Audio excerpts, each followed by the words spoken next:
మనం అర్పించే బలుల ద్వారా దేవుడు ఆనందపడతాడని.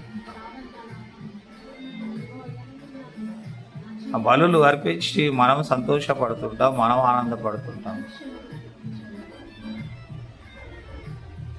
ఎందుకంటే నేను దేవునికి నా యొక్క బలిని అర్పిస్తానని మరి దేవునికి నేను వాగ్దానం చేశాను కాబట్టి బలిని నేను అర్పిస్తున్నాను, నీ బలులను నేను అర్పిస్తున్నానని అట్టహాసంగా బలులను అర్పిస్తుంటాం. మనం సంతోషపడుతుంటాం బలులను అర్పించి. ఇంకా దేవుడు నన్ను క్షమించేశాడు, నా పాపములన్నీ కడిగివేయబడ్డాయి ఈ బలి ద్వారా అని అనుకుంటాను.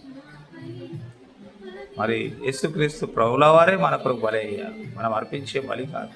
క్రీస్తు ప్రభుల వారే తన శరీరమును తన రక్తమును దారపోసి తను బలి అయ్యాడు. అంతకంటే మించింది ఈ ప్రపంచంలో ఇంకేది కాదు. మరి దేవుడు బలిని కోరే దేవుడు కాదు. మరి దేవునికి కావలసింది ఏంటి? విరిగిన మనస్సే దేవునికి ఇష్టమైన బలు. విరిగిన మనస్సు దేవుని సన్నిధిలో గోజాడాలి, ప్రార్థించాలి.